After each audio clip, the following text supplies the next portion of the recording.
Alam mo, madalas kapag iniisip natin ng Ebanghelyo ni Mateo, ang pumapasok agad sa isip natin yung mga turo, di ba? Mga aral. Pero paano kung may mas malalim pa pala dyan? Paano kung hindi lang siya aklat ng mga aral, kundi isang pagpapakilala sa isang hari at sa kanyang medyo radikal na plataporma? Tara, silipin natin to. Okay, so isipin mo to.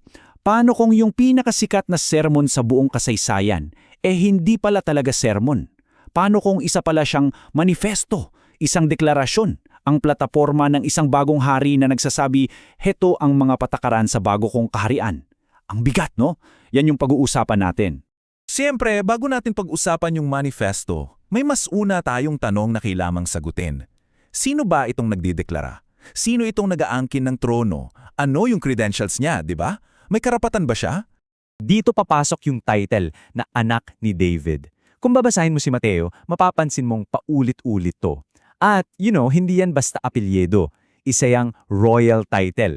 Parang sinasabi na, hoy, si Jesus ang rightful heir sa trono ni David.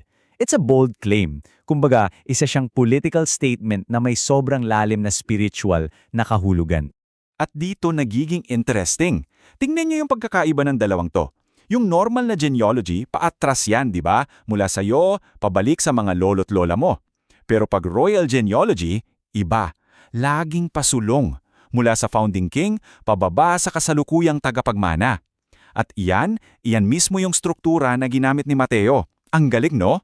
So kitang-kita yung intention, di ba? Mula pa lang sa chapter 1, pinapatunayan na ni Mateo na itong kwento na to ay tungkol sa isang lehitimong hari. Walang duda. So okay, established na, may karapatan siya sa trono. Ano naman ngayon yung plataforma niya? Well, lahat naman ng leader may plataforma. At ang plataforma ng haring ito, inilatag niya doon sa kilala nating Sermon on the Mount. Pero gaya ng sabi natin kanina, baka mas tama pang ang tawagin itong isang manifesto. Ang manifesto para sa kanyang kaharian. At saan nangyari to? Sa isang bundok sa Galilea. Imagine mo, doon niya binigkas yung kanyang kumbaga inaugural address. Dito mismo sa lugar na nakikita nyo, inilunsad niya ang isang deklarasyong na literally babago sa takbo ng buong kasaysayan. Pero, teka muna, kapag sinabi nating kaharian ng langit, ano ba talaga yan? Kasi madalas iniisip natin, yan yung pupuntahan natin pag namatay tayo. Pero ayon kay Mateo, hindi lang yan future destination. Isa itong present reality. Isang sphere of God's authority na pwede mong pasukan, right here, right now. Okay, so bawat kaharian may constitution, di ba? Mga fundamental laws. Ang sentro ng plataformang ito, ang pinakapuso, ang constitution ng kanyang kaharian, yan yung tinatawag nating the Beatitudes. Mapalad ang mga dukha sa espiritu, mapalad ang mga nagdadalamhati, mapalad ang mga maamo. Ito yung mga kingdom values. At pansinin ninyo, no? Baliktad. Total opposite ng mga bagay na pinapahalaga ng mundo natin ngayon. At syempre, kung iba ang values, dapat iba rin ang standard ng righteousness o katuwiran. At dito na ngayon, dito na direktang binangga ng hari ang nakasanayang sistema ng panahon niya. Ang tindi ng sinabi niya, sinasabi ko sa inyo, kung ang katuwiran ninyo ay hindi hihigit sa katuwiran ng mga Pariseo, hinding-hindi kayo makakapasok sa kaharian ng langit. Wow! Isipin nyo, yung mga Pariseo, sila yung mga role model ng kabanalan noon. Sila yung standard. So, anong klaseng hamon to? Okay, let's break it down. Sabi ng lumang sistema, huwag kang papatay. Simple, di ba? External act. Pero sabi ng hari, hindi.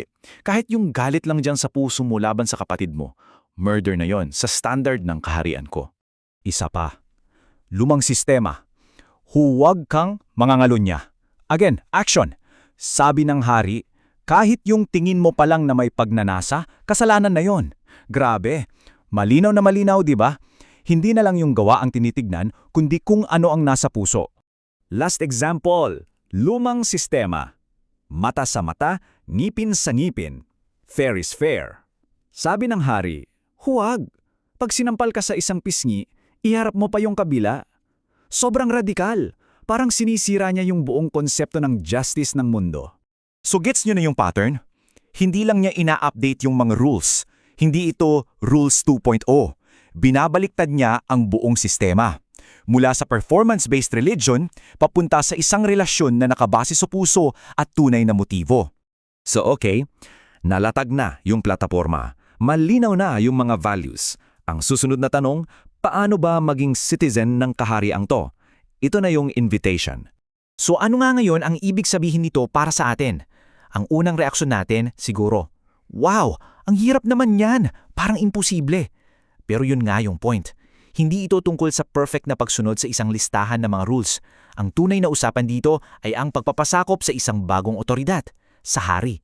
At kapag mamamayan ka na ng kahariang ito, may bago kang identity at mission. Ito yung sinabi niya, kayo ang asin ng lupa, kayo ang ilaw ng sanlibutan. Anong ibig sabihin yan? Ang asin, nagpe-preserve, nagbibigay lasa. Ang ilaw, nagbibigay direksyon sa dilim. Ganon daw dapat ang epekto ng mga citizens ng kingdom. At sa huli, lahat ng ginagawa nila dapat parang isang malaking arrow na nakaturo pabalik sa kanilang hari. So, may isang hari na nagtatayo ng isang bagong mundo. Isang bagong sistema na may mga bagong mamamayan at mga bagong values. Ang huling tanong na lang talaga ay, nasaan ka sa kwentong to? Kasama ka ba?